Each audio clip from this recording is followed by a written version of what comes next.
Action et point de vue.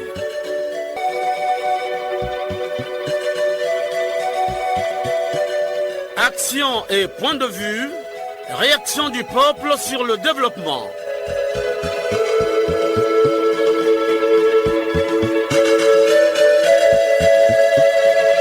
Présentation, Omer Elenga. Salutations à tous les auditeurs de l'émission Action et Point de Vue, votre émission de proximité. Nous sommes le dimanche, jour prévu pour la diffusion de votre émission de proximité qui permet aux Congolais de participer à la gestion du pays. La parole est donnée à tous ceux qui veulent l'apprendre. Pour ce dimanche, pendant 45 minutes, nous allons jeter un regard sur la rentrée scolaire 2 semaines après l'ouverture des portes des établissements scolaires. Peut-on affirmer que celle-ci a été effective ou une rentrée à double vitesse? En tout cas, dans tous les départements du Congo, les Congolais ont soif. Les langues se délient. À la technique, Loïs Mbou et Fred Obunga. À la réalisation, Arnaud Ipene et Benzenzila. Conception et présentation, Omer Elenga. Ne quittez pas vos positions d'écoute. Soyez branchés sur la 96.4, la nation dans vos oreilles.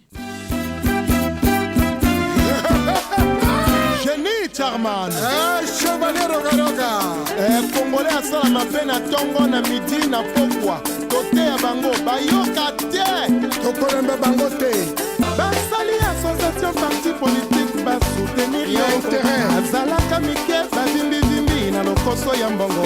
Na monoko na bango, bazo jure fidélité na kombo na lokuta. Meka na nuko vérifier, eza po baso mandako na poto.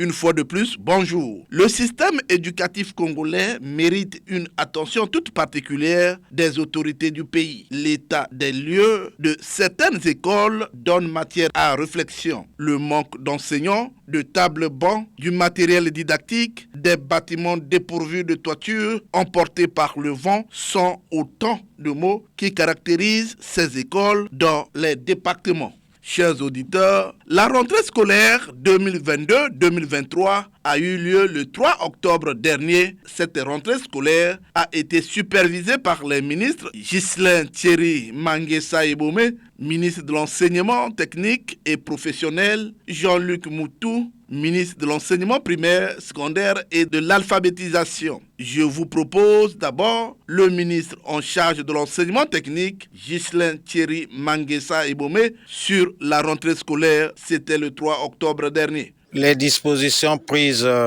du côté du gouvernement ont été celles de mettre toutes les conditions matérielles et financières pour la réussite de cette rentrée scolaire. Du côté de nos partenaires sociaux, c'est l'appel au calme. Vous constatez que c'est l'une des rentrées scolaires qui se fait dans le calme possible, sans avis de grève. Et nous tenons pour cela à féliciter nos partenaires sociaux et nous constatons que les parents ont suivi aussi l'appel du gouvernement parce qu'il y a une présence importante comparativement aux années antérieures des élèves dans les salles de classe. Et nous avons aussi constaté avec bonheur la présence du personnel administratif et enseignant sur les lieux de service, ce qui nous donne l'assurance d'une année scolaire réussie. Et nous pensons que cela se fera le long de l'année, ce qui peut augurer des résultats meilleurs. Nous avons appelé le personnel enseignant et le personnel administratif à un peu plus de responsabilité. Aux élèves, nous n'avons fait que rappeler une règle déjà connue, celle qui consiste à leur dire que c'est dès le premier jour que l'on prépare un examen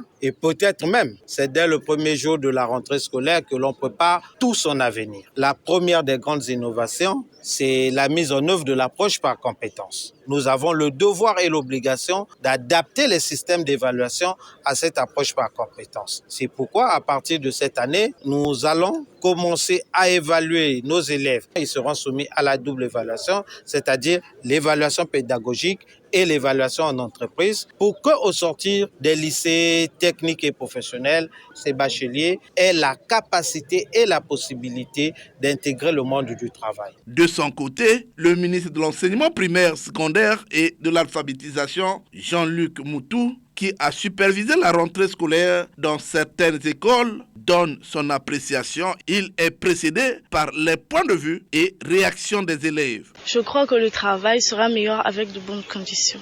Excellence, vous venez de franchir le seuil de l'école qui, autrefois, délabrée, aujourd'hui rénovée et modernisée. Avec l'appui de notre président de la République, Monsieur Denis Sassou Nguesso. Vous avez fait de telle sorte que nous, élèves de l'école de Mukunziwaka, étudions dans des conditions confortables. Pour cela, nous vous disons grand merci. C'est une journée solennelle. Ce 3 octobre 2022, effectivement, marque la rentrée des classes sur l'ensemble du territoire national. Je voudrais à cet instant présent dire merci à son Excellence, Monsieur le Président de la République, pour nous permettre de continuer notre office et faire qu'avec beaucoup d'autres, nos partenaires, la communauté éducative, les élèves, les enseignants, que nous puissions continuer cette œuvre exaltante et qui doit nous permettre au fond de donner des compétences à chacun de nos enfants et de renforcer par là même la résilience de notre système éducatif. Chers auditeurs, certaines autorités du pays ont fait des dons à certaines écoles. C'est le cas de la Fondation Priva Frédéric Ndeke. Tour à tour, nous écoutons les réactions et discours des donateurs aux 100 élèves démunis de Talangaï. À l'occasion de chaque rentrée scolaire,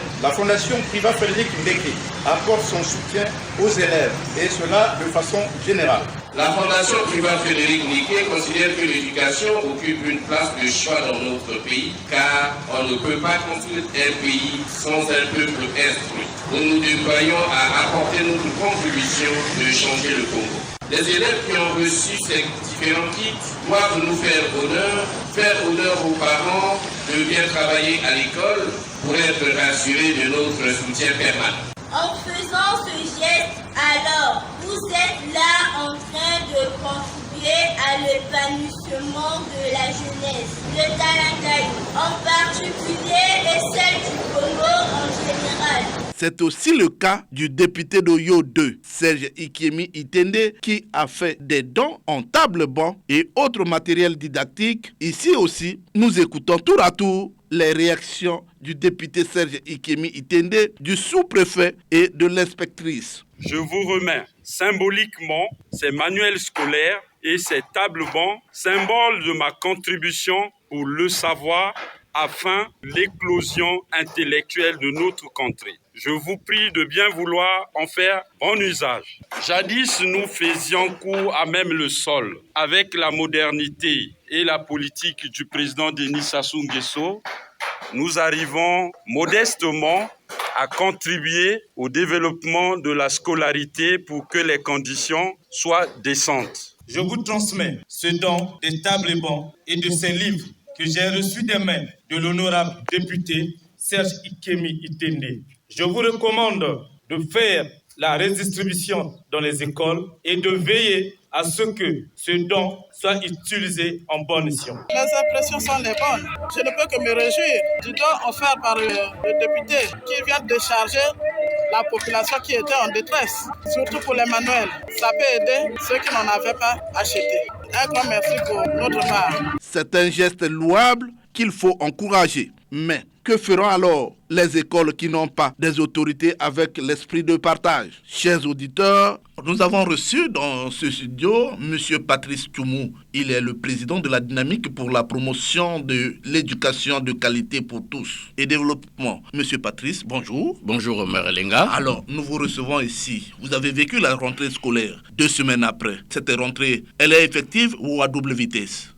Omer Elenga, il faut dire que la rentrée scolaire est à double vitesse est un truisme. C'est une situation bien connue. Elle ne date ni d'aujourd'hui ni d'hier. C'est vouloir parler de la corde dans la maison d'un pendu. À double vitesse, oui. Quand vous suivez la locution prononcée par le Premier ministre à l'occasion du lancement officiel des États généraux de l'éducation nationale, de la recherche et de la formation, vous comprendrez que l'école congolaise a des défis à relever. L'école est malade, monsieur le Premier ministre le dit, sans périphrase, sans circonlocution. J'ai des échos. À Makoti Mpoko, où il y a un lycée, il n'y a que 2 professeurs de français. Ango, un professeur de français, un professeur d'EPS. À Inkwele, un professeur de français, un de mathématiques. À Ngania, au lycée, Histoire Géo 1, Anglais 1. Je me demande qu'est-ce qui a été à l'origine. Pourquoi a-t-on pensé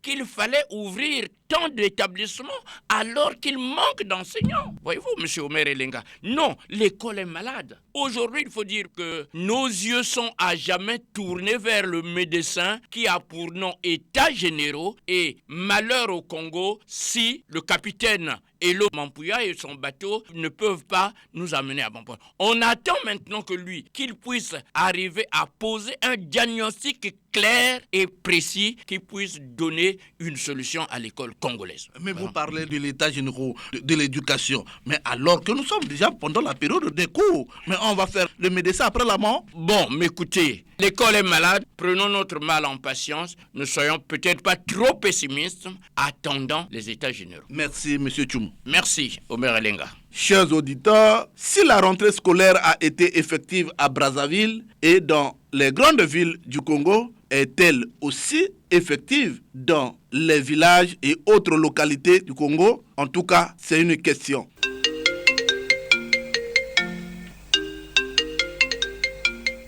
Le téléphone sonne, les Congolais ont soif, les langues se délient. Nous sommes en ligne avec un auditeur qui fait sonner le téléphone.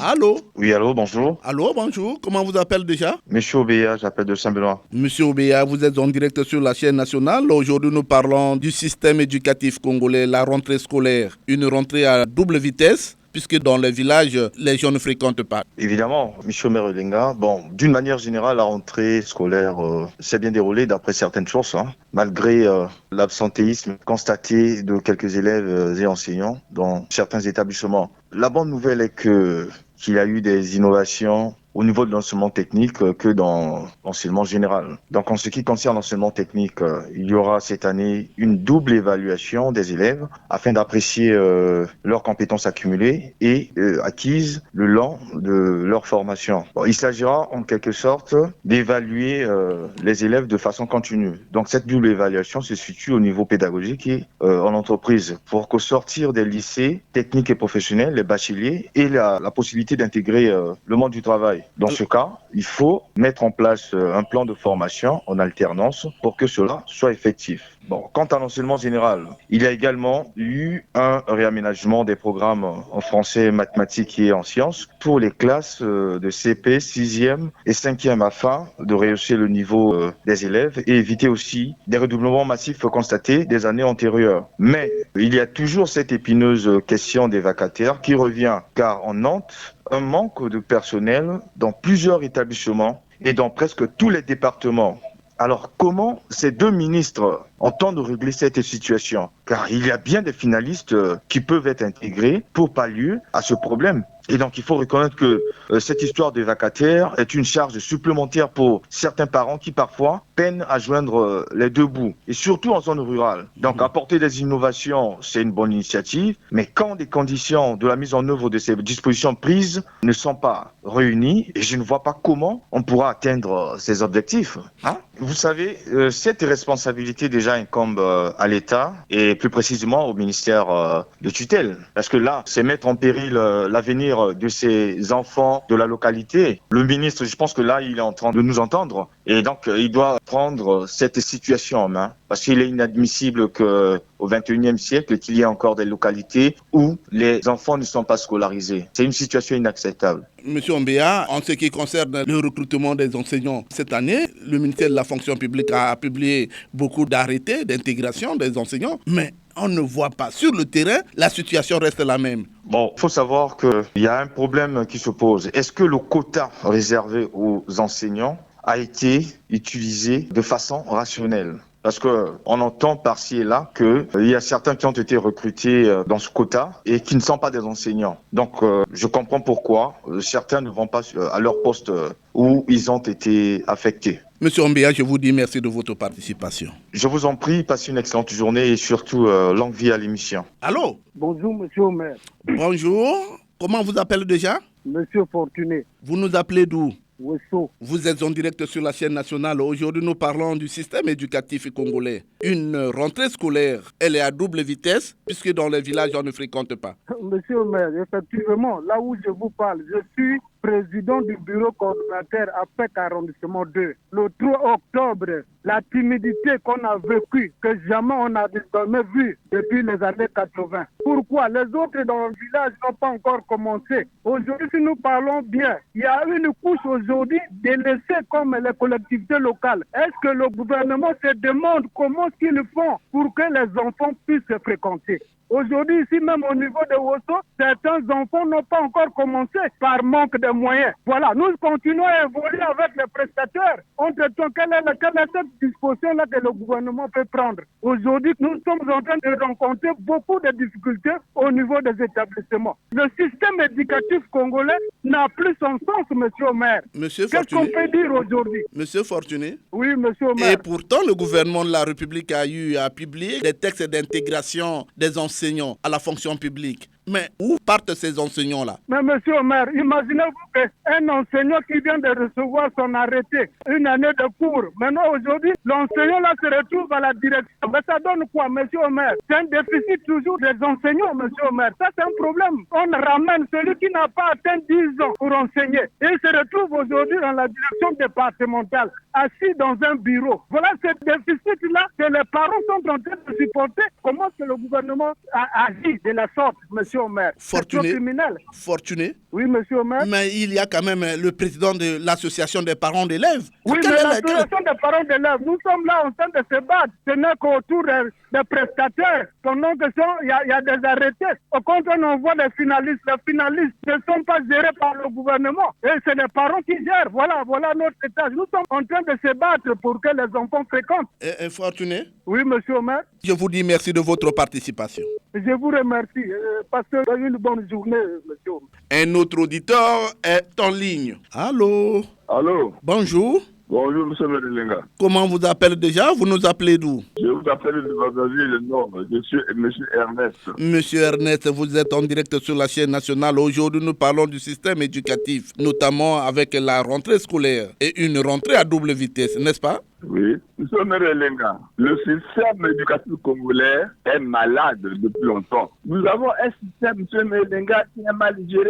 Je prends un cas, monsieur Merelenga. Chaque fois qu'un ministre arrive à la tête du ministère, change le programme.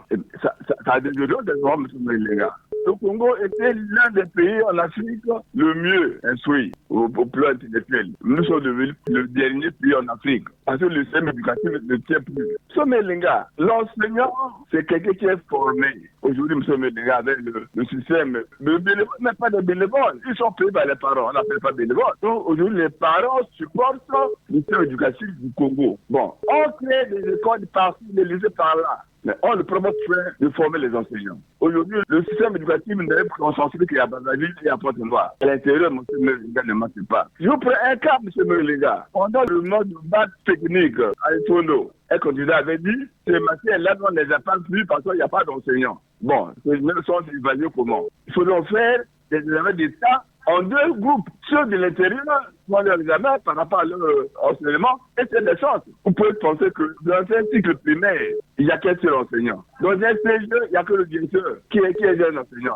Donc, monsieur le maire, l'État est démissionnaire. C'est l'État qui est contre le mode de niveau de nos enfants. À l'intérieur du pays, la révolution n'a pas encore eu lieu. N'a pas encore eu lieu parce qu'il n'y a pas d'enseignants. Les choix, disons, bénévoles. C'est les gens qui plongent par-ci par-là. Un certifié, un breveté, un bachelier, bon, à aller enseigner. Il a dit dans quelle formation pédagogique. L'enseignant doit être psychologue, pédagogue, pour disposer les cours. Au Congo, c'est la politique du sommet Lenga. Le système éducatif ne marche pas, il est malade. On crée des lycées, des CG pour des besoins de campagne du sommet Lenga. Pas pour instruire les enfants. Où allons-nous, monsieur Melenga, dans ce pays-là? Monsieur Ernest, oui. Je vous dis merci de votre participation. Le téléphone sonne toujours. Allô? Oui, monsieur le journaliste. Bonjour, comment vous appelez déjà? Je m'appelle Feli Oborongaporo. Feli Oborongaporo, vous êtes en direct sur la chaîne nationale. Aujourd'hui, nous parlons du système éducatif.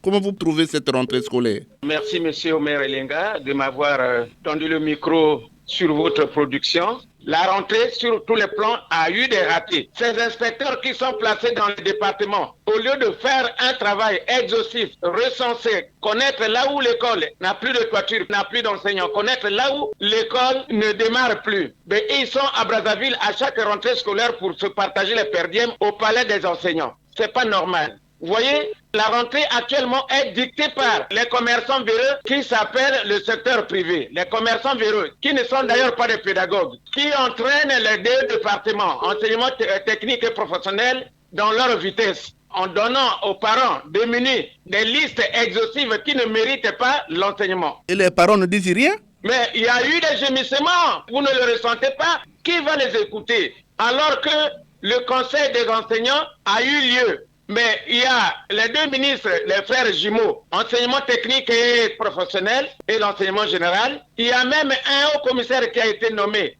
chargé des questions de l'enseignement. Mais personne n'a pu regarder la vitesse créée par les écoles privées. Vous voyez, il y a des écoles qui n'ont plus de toiture. Les inspecteurs ne sont pas au courant. Vous voyez, Tongo, c'est une vieille école depuis le courant. Vous ne verrez jamais les enseignants qualifiés là-bas. On n'envoie que les prestataires. Et ces prestataires sont payés par les gens fortunés. Les enseignants qui sortent maintenant là qu'on a affectés sont dictés par les responsables qui sont ici à Brazzaville. Alors, vous voyez, finalement, c'est la douleur et la désolation dans les ménages. Vous voyez, les deux ministres, les frères jumeaux qui sont ici à Brazzaville, doivent nous écouter. Cette émission ne doit pas les emmerder. Au contraire, ça leur donne la possibilité de connaître ce qu'il faut faire pour l'année prochaine. Ces ministres ont des délégués. Les délégués, ça s'appelle les inspecteurs. C'est pas la peine d'utiliser les préfets qui sont dans ces départements parce que ces préfets-là ne descendent jamais dans les petits villages aussi. Les inspecteurs, les pédagogues, le ministre est tout seul, en 3 jours, en une semaine, il dit la rentrée a été effective. Non! Ils n'ont qu'à prendre même 1 mois de la rentrée scolaire. Ils font la ronde, accompagnés de leurs inspecteurs. Ces inspecteurs-là sont en quête seulement du perdième à la rentrée scolaire pour se les partager. C'est pas normal. Monsieur le Congo perd de l'argent, souffre. C'est l'argent du contribuable qui sont en train de se partager à chaque rentrée, dites le colloque de l'enseignement. Monsieur Oboro. Ils n'ont qu'à aller au véritable colloque de l'enseignement. Ce qu'ils font là, c'est le véritable simulacre au peuple congolais. C'est pas normal. Monsieur Oboro. Oui. Je vous dis merci de votre participation. Oui, merci beaucoup, monsieur le journaliste. Je vous souhaite longue vie. Je souhaite longue vie au ministre qui nous accorde ces espaces. Je souhaite longue vie à tous ceux qui vous entourent, vos collaborateurs. Merci et longue vie à l'émission. Allô? Oui, bonjour. Bonjour. Il s'agit de qui? Présentez-vous. Je suis M. Kanyokwa Dengo Bernard. Je vous appelle de Brazzaville. Vous êtes en direct sur la chaîne nationale. Aujourd'hui, nous parlons du système éducatif congolais. La rentrée scolaire, elle est à double vitesse puisque dans d'autres villages, dans les départements, il n'y a pas d'école. M. Merelenga, l'école hier était un lieu d'apprentissage où tous les enfants congolais faisaient la fierté du pays. De nos jours, l'école, et l'on crée des lycées même dans des villages.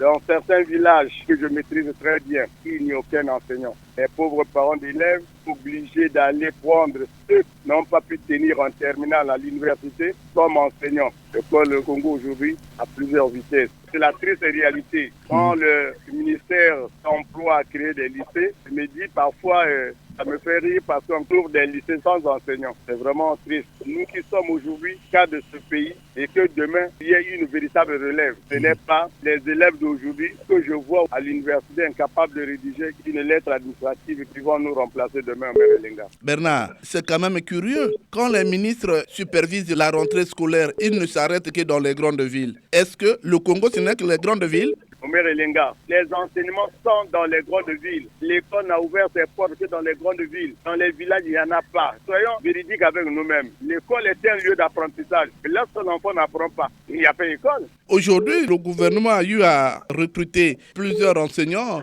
au niveau de la fonction publique, mais ces enseignants ne sont pas visibles.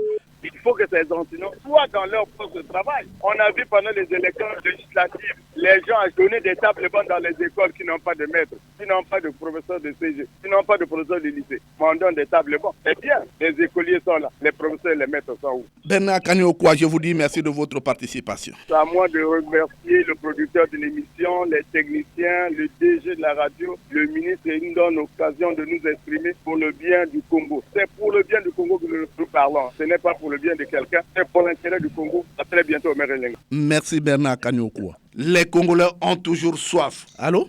Allô, Lucien Merelenga. Bonjour, comment vous appelez déjà? Lucien Bokenze. Vous nous appelez d'où, Lucien Bokenze? Fidèle auditeur d'Ifondo. Alors, vous êtes en direct sur la chaîne nationale. Aujourd'hui, nous parlons du système éducatif national, notamment la rentrée scolaire. Une rentrée qu'on qualifie de double vitesse. Bien sûr que c'est une rentrée, peut-être même la quadruple vitesse. Le premier jour de la rentrée, il y a eu à la télévision, à la radio, des reportages sur le début effectif de la rentrée. Mais c'est dans certaines villes, et chez nous à Ifondo, c'est pas toutes les écoles. Le préfet a fait la ronde des écoles, mais on a vu des écoles où il n'y avait à peine qu'un maître, 2 enseignants, quelques élèves. Si on prend le cas des villages comme Mumbenzele et Niangé, à quelques encablures d'Ifondo, il n'y a encore rien. Ça veut dire qu'effectivement, l'école n'a pas démarré effectivement. Je crois qu'il faut qu'on fasse comme à notre époque, à nous. Le 25 septembre, tous les enseignants étaient présents dans leur lieu de service. Le 1er octobre, c'était la rentrée, avec les premières leçons. Et comme ça, vous couvrez la masse salariale jusqu'à la fin de l'année. C'est pas pour rien qu'on regarde tel centre a fait tel résultat, telle ville a fait ce résultat et tel autre traîne la queue. C'est parce que la rentrée se déroule à 2, 3, 4 vitesses. Et ça, c'est de la faute de nos gouvernants. Parce qu'ils ne prennent pas toutes les dispositions à temps. Les enseignants, vous n'êtes pas en congé, vous n'êtes pas en vacances, vous quittez votre lieu de service. Mais l'État vous regarde, les inspecteurs vous regardent, les directeurs départementaux vous regardent, il n'y a aucune punition. Ça, c'est la faute de l'État, c'est la faiblesse de l'État. À notre époque, tant que vous n'êtes pas en congé, vous êtes là. Le sous-préfet, le maire peuvent vous réquisitionner à n'importe quel moment. Vous justifiez les 3 mois de salaire. Mais aujourd'hui, ça ne se passe plus comme ça, M. Omer Elenga.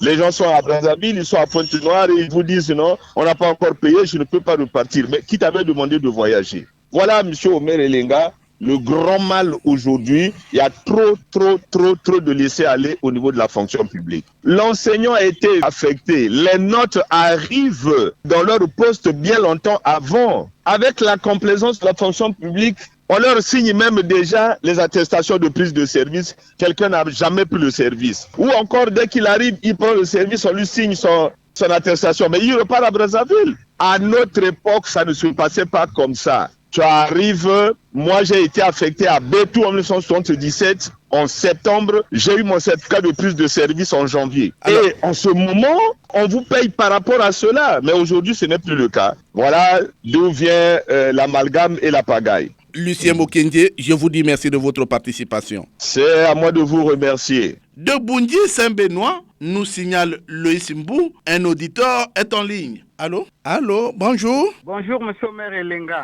Bonjour, comment on vous appelle déjà? C'est monsieur ABC Denis depuis Bunji Saint-Benoît. ABC Denis depuis Bunji Saint-Benoît. Vous êtes en direct sur la chaîne nationale. Aujourd'hui, nous parlons du système éducatif congolais, la rentrée scolaire. Elle est à double vitesse puisque dans les villages, il n'y a pas cours. Effectivement, monsieur Omer Elenga, vous savez, il y a un adage qui dit « Tant vaut l'école, tant vaut la nation ». Et aujourd'hui, nous entamons la 3e semaine après l'ouverture des classes. Et comme vous le dites, elle est justement à 2 vitesses parce que si dans les grandes villes, on nous parle d'une rentrée effective, d'une rentrée réussie, mais à l'intérieur du pays, dans les petits villages, c'est pas le cas parce que depuis un peu longtemps, ces écoles-là ne tournent qu'avec un seul enseignant titulaire ou parfois non. Ces écoles-là, beaucoup connaissent un problème de table-banc, beaucoup connaissent un problème de bâtiments scolaires, de logements d'enseignants. C'est bien que, oui, c'est bien la rentrée, mais est-ce que vraiment elle est au même diapason que dans les écoles des grandes villes de notre pays? Je vais vous aussi parler de chez moi à Indagui. Je ne sais même pas si en ce moment précis, il y a déjà des enseignants là-bas. C'est dire, M. Omer Elenga, que c'est préoccupant pour nous qui avons été enseignants, pour nous qui avons été élèves, et voir les écoles fonctionner dans ce système-là, c'est préoccupant. Monsieur ABC Denis, et pourtant, la fonction publique a eu à recruter plusieurs enseignants cette année. Mais on ne voit pas ces enseignants à l'intérieur du pays. Ils partent pour prendre leur note de prise de service et reviennent à Brazzaville. On va faire comment? Oui. On nous dit qu'on a recruté beaucoup d'enseignants. Ça, c'est le dire. Mais est-ce que sur le terrain, c'est réellement ça? À notre époque, à chaque année scolaire, il y avait de nouveaux enseignants qu'on affectait dans les écoles. Mais aujourd'hui, ce n'est plus le cas. C'est soi-disant bénévoles qui sont là pendant plusieurs années. Ils ne sont que là les mêmes. c'est vraiment à douter si on me dit qu'on a recruté beaucoup d'enseignants. Mais est-ce que ces responsables de l'éducation ont été dans les petits villages? Je parle par exemple collège d'Indagui qui depuis longtemps ne connaît pas un seul professeur de mathématiques, un seul professeur d'anglais, et ces élèves qui s'admettent au BPC là quand ils viennent au lycée, c'est des gens qui ont fait tout le cycle du premier secondaire sans que certaines disciplines ne leur soient dispensées. Et donc c'est là où le bas blesse. ABC Denis depuis Bunji. Bien lu ABC Denis depuis Bunji. Je vous dis merci de votre participation à cette émission. Merci monsieur le maire Elenga, merci monsieur le maire Elenga de m'avoir donné cette opportunité. Allô? Bonjour monsieur le journaliste. Bonjour, vous êtes en direct sur la chaîne nationale. C'est Elenga Tipo. C'est bien Elenga Tipo depuis Oyo. Depuis Oyo. Aujourd'hui nous parlons du système éducatif. Une rentrée scolaire à double vitesse. Monsieur le journaliste, une fois de plus, je vous dis bonjour, monsieur le journaliste. En dépit des efforts inlassables que le gouvernement ne cesse de déployer, nous vous disons que les mêmes mots sont décriés, continuent toujours à faire face. Le déficit en personnel enseignant, monsieur le journaliste, en nombre et en qualité, lié au faible quota d'intégration à la fonction publique, reste toujours constaté sur le terrain. Sur l'axe Oyo, Olombo, Abala, toutes les écoles sont fermées pour des raisons multiples. Entre autres, ce déficit que nous ne cessons de décrire.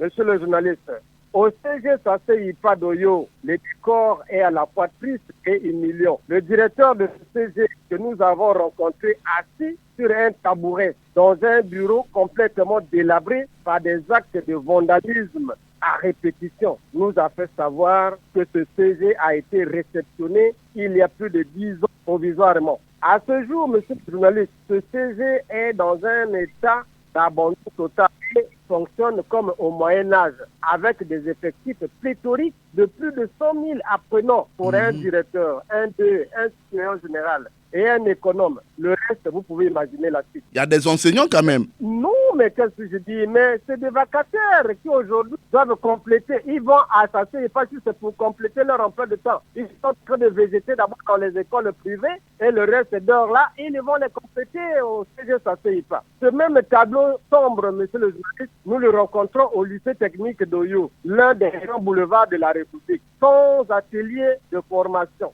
Bon nombre de séries sont fermées par manque d'enseignants titulaires. Le même son de cloche CTI. Monsieur le journaliste, bon nombre d'apprenants titulaires de BPC à Oyo, des parents démunis récupérés par la rue ou le marché d'Oyo par manque de lycée d'enseignement général à Oyo. C'est le grand cri d'alarme à ce jour à Oyo. Monsieur le journaliste, l'éducation reste le barycentre de la vie d'un peuple. Soigner toutes les plaies dans notre système éducatif est un grand bien pour le Congo. Je l'ai dit et j'en ai terminé avec l'impression que le gouvernement Anatole Colonel Makoto, qui nous écoute, nous a aussi bien compris. Nos salutations sans frontières à tous nos auditeurs et longue vie à notre mission. Merci, monsieur le journaliste. Merci, Jean Elenga Tipo depuis Oyo. Allô? Allô? Allô, bonjour? Oui, bonjour, monsieur le maire.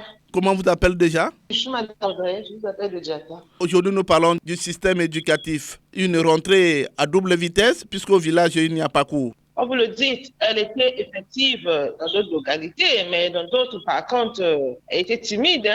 Mais pourtant, cette année, il y a eu beaucoup de recrutement des enseignants à la fonction publique. Pourquoi alors, dans d'autres villages, on n'a pas d'enseignants? Oui, mais monsieur le maire, le problème d'enseignants a été toujours un problème au niveau de notre gouvernement. Mais au moment où on a recruté, moi, je pense que ça devait plus se poser. Ils devaient normalement se présenter à leur poste de travail, monsieur le maire. Donc, s'ils ne l'ont pas fait, mais le ministre de l'enseignement n'a qu'à les interpeller, monsieur le maire. Comme ça, on ne peut pas avancer. Mais je pense que c'est le moment de les punir, monsieur le maire. C'est le moment de les punir.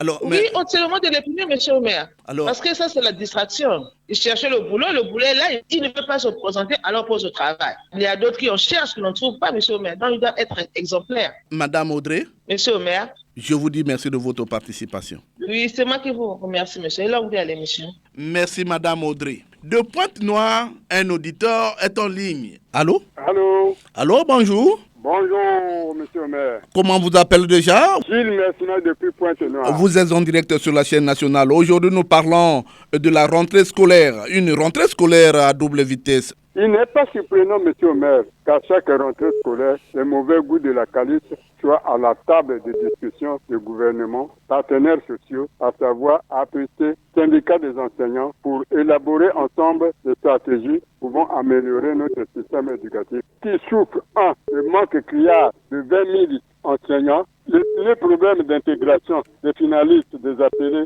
volontaires et bénévoles, le tort des élèves dans les salles de classe, parfois même assis sur le sol. Ce problème de la bourse des étudiants, souvent à la mendicité. Le recrutement des parents à la place des ayants droit, ou encore on recrute des gens pour changer de ministère après, mon cher Omer. Autant de situations qui sont souvent à l'origine des sittings, des tétamards intempestifs, des casseroles devant les ministères concernés. Depuis les émissions précédentes, nous réclamions les états généraux de l'éducation. Curieusement, la période des vacances, qui serait un bon moment pour la tenue de ces états généraux de l'éducation et de la formation, a été ramenée en période scolaire, le moment où les intéressés devraient défendre bec et angle leur métier, leur statut général seront peu représentants parce qu'ils ont déjà commencé l'école, ils seront plus nombreux aux états généraux. Monsieur le maire, qu'est-ce qu'ils faisaient pendant les 3 mois de vacances quand on sait que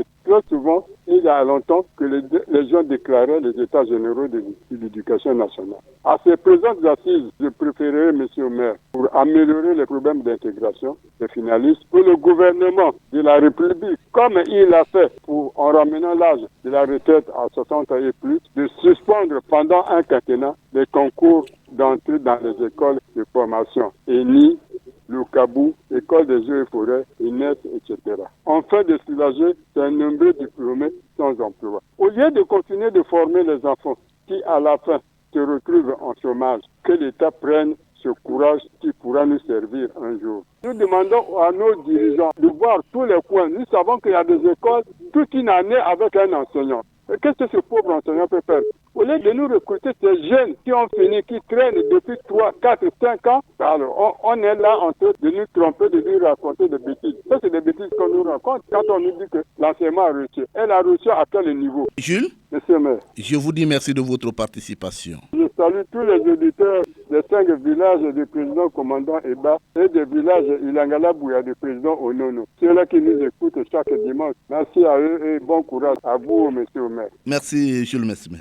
Terminons ces appels avec ce coup de fil. Allô? Bonjour, monsieur Omer, les gars. Bonjour, il s'agit de Jean-Marie Makaya depuis Pointe-Noire. Oui, le président du COB l'écoute, Pointe-Noire, Jean-Marie Makaya. Jean-Marie Makaya, vous êtes en direct sur la chaîne nationale. Aujourd'hui, nous parlons du système éducatif congolais. Alors, la rentrée scolaire, elle est à double vitesse, puisque dans les villages, on ne fréquente pas. Oui, la rentrée scolaire, monsieur Omer, les gars, 2022-2023. Va-t-on dire qu'elle est à double vitesse? On ne le saurait jamais dire. Monsieur Omer, les gars, le système d'éducation nationale au Congo ne devrait pas se limiter seulement en ville. Je vous dis qu'à l'intérieur du pays, rien ne marche. Déjà, avec l'insuffisance d'enseignants, ce n'est pas possible de se retrouver avec tous les enseignants dans tout le domaine éducatif dans les écoles de l'intérieur. Je connais qu'il y a plainte sur plainte où les établissements sont presque fermés jusqu'à ce jour. Parce qu'avec un seul enseignant, rien ne se fait. 2 enseignants, rien encore ne peut se faire, M. Melinga. Voilà.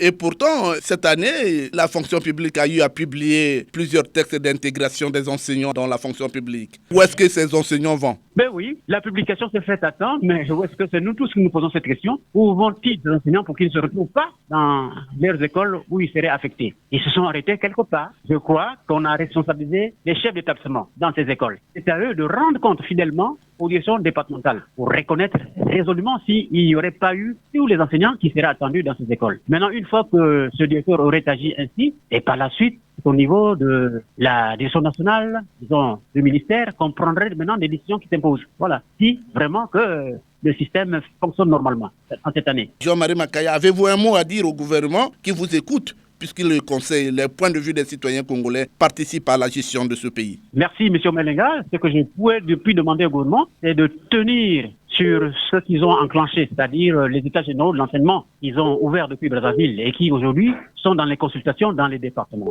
Qu'ils s'en tiennent à cela, mais je crois qu'il y aura tout un arsenal, un chapelet de doléances parce que chaque région aurait besoin de tout ce qu'il faut pour que le système d'éducation nationale vive dans tout département. Et c'est pourquoi le gouvernement regarde réellement ce qui va se dire dans les départements et pour qu'on prenne une décision qui s'impose pour que le système d'éducation nationale marche. Jean-Marie Makaya. Monsieur Merlinga. Je vous dis merci de votre participation. Et c'est à moi de vous remercier aussi, Monsieur Merlinga. Toko funda bino lelo.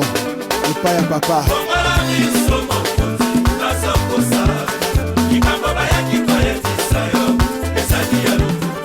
Le téléphone a sonné, les langues se sont déliées. Le Congolais lambda a aussi un mot à dire. Je vous propose les points de vue du citoyen lambda, sans langue de bois. Et la rentrée scolaire au Congo, elle est à double vitesse. Enfin, les grandes villes, Brazzaville, Pointe-Noire, Dolisie, la rentrée se déroule souvent comme prévu. Mais à l'intérieur du pays, surtout dans les régions enclavées, c'est toujours un problème. Elle ne se déroule pas au même rythme que dans les grandes villes. Quand vous allez dans les régions comme la Lukwala, la Sanga, c'est toujours 1 mois, 2 mois après la rentrée à Brazzaville et à Pointe-Noire. Donc, c'est une situation qui perdure. Mais au moins à l'époque du mono, on mettait les enseignants en route. Aujourd'hui, ce n'est plus le cas. Donc, chaque enseignant se débrouille, sauf ceux qui sortent des formations. Mais à l'époque, nous étions encore élèves. Le ministre Ndinga Oba s'est déployé à mettre les enseignants dans les bateaux, dans les camions. C'était quand même une bonne chose. Mais aujourd'hui, ce n'est plus ça. Bon, on dit que non, les vacances, on ne doit pas les passer en ville. Mais tout se fait en ville. Si vous ne venez pas en ville, vous n'avancez pas. C'est pendant les vacances que les gens viennent régler les situations administratives. Quand ils viennent, alors le retour pose toujours problème. Donc, nous pouvons dire que la rentrée au Congo, c'est toujours une rentrée à double vitesse. Ce n'est pas la première fois et ça se fait toujours comme ça. Mais malheureusement, c'est que quand il s'agit d'évaluer. Quand il s'agit d'évaluer, arrive la période des examens. Tout le monde doit l'évaluer à la même période. Mais ils n'ont pas suivi les mêmes enseignements dans le même temps. Donc il y a un problème. Et nous félicitons souvent pour des régions qui parfois font des bons résultats, plus que Brazzaville, Pointe-Noire, qui, dès le premier mois octobre, les enseignements commencent. Mais eux, là-bas, ils attendent souvent le mois de novembre, parfois même janvier. Donc, il faut essayer de regarder, le gouvernement doit regarder les conditions de la préparation, d'abord la préparation de la rentrée d'une manière générale, en tenant compte des situations des uns et des autres. Dans les départements, il y a des endroits où les enfants ne vont pas à l'école par manque d'enseignants. Sur la question, je peux dire qu'il y a une part de responsabilité d'abord du côté des enseignants. Les enseignants qui acceptent ce métier sont quelque peu défaitistes ou alors, dirais-je encore, n'ont pas l'amour du travail qu'ils sont en train de faire. Ils acceptent d'aller à l'enseignement par mimétisme, soit parce qu'ils savent que dans le domaine de l'enseignement, c'est là où il y a beaucoup de postes budgétaires au niveau de la fonction publique. On recrute beaucoup plus d'enseignants, donc ils acceptent d'être enseignants. Mais si vous avez l'amour du travail que vous avez choisi dans votre vie, même si on vous envoie au fin fond du Fondo, à Boyele, à Swanké, à Mungundu, à Dolisie ou je ne sais où, vous devez toujours partir. Là, si vous avez l'amour de ce que vous faites comme travail, vous partez, vous allez enseigner parce que vous avez choisi ce métier par vocation. Mais si vous ne l'avez pas choisi par vocation, c'est un peu difficile. Maintenant, d'autre part, le gouvernement, les enseignants, vous les recrutez nouvellement, vous les affectez dans des départements où ils n'ont pas de parents, ils n'ont pas de maisons. Arrivés là-bas, ils doivent encore louer la maison. Peut-être qu'à Brazzaville, le monsieur ou la dame loue. Tout ça, c'est l'État qui devrait mettre les conditions. Ils construisent des écoles dans les départements. Ils prévoient parfois le logement du directeur, du surveillant général, mais il n'y a pas les logements pour les enseignants. Voilà pourquoi je disais que la responsabilité est partagée. Il n'y a pas que les enseignants, il y a aussi l'État. Mais l'État a beaucoup plus à faire. À l'époque, les conditions étaient quelque peu réunies. Les enseignants étaient quand même pris en charge. Mais là, vous mettez les gens en route. Pour leur donner la mise en route, mais c'est compliqué. Donc aujourd'hui, si les enseignants recrutés ne veulent pas aller dans les départements, eh bien, c'est parce que les conditions ne sont pas réunies en amont. Vous avez recruté des gens qui ne veulent pas aller travailler. Prenez les dispositions. Ou alors, avant de les recruter, demandez-leur s'ils veulent aller dans les endroits où il y a manque d'enseignants.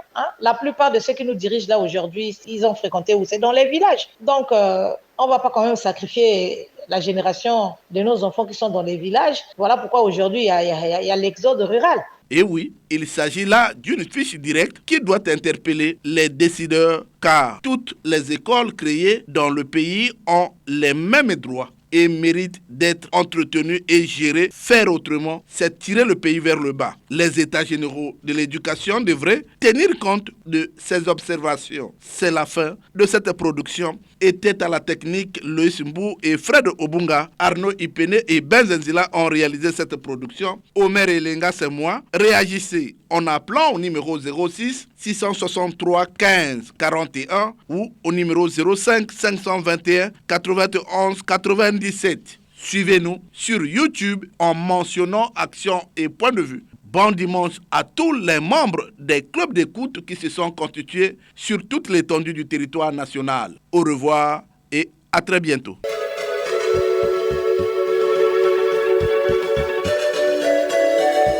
C'était Action et Point de Vue, Omer Elenga.